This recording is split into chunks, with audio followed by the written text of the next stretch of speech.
Hi, I'm Gene Becker, and I'm with Great Building Concepts, and I'm here with Roy Ottman. And we're doing quite a few buildings down in the Oshkosh area for Roy, and wanted to bring him in as an investor. We're building duplexes, and just ask a few quick, simple questions on what his take in and why would an investor lean towards this direction. So, right from you, Roy, what do you feel? Why did you? What attracted you to the ICF versus? Well, I actually looked at it or knew something about it back in the early 2000s and wanted to do something back then, but I didn't know anyone, and also it's a different area than here. But I am an engineer, so I understand some things about thermodynamics and heat transfer, and it just really appealed to me to do energy savings. Okay. Well, my dad suffered from that same affliction as far as being an engineer.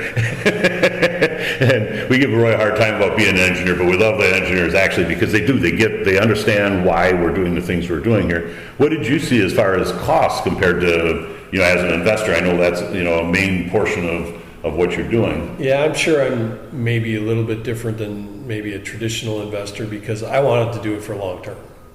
So for me, it wasn't short term or even mid term, it was more long term. So I wanted to have a house that would be long term because I may want to transfer this to my kids or something like that. Okay. So it was really more of, to me, it's a long term investment. I'm sure any house is, but with this, it seems like it's a more stable long term investment. Okay, so if you're looking for it in the long run, and I think that's kind of what I talk a lot to customers about is what is the true cost of ownership? Yeah. Because in a lot of instances, some investors are going to sell these off in several years. They're not going to see that wear and tear. So it's the next owners that see that wear and tear. Yes. And this is, it's one of those types of things, the situations where, for the young couple with a 30-year mortgage, that's a major difference is what is the holding cost of that property? How much do they have to put back into the property in order for upkeep and things like that? But what about your utility costs? I know we were talking about that the other day, and you had finally gotten a couple of bills on a few of these. Yes, we've had roughly 4 months of bills with it being either cool and very hot summer this year. So, and they've been very low.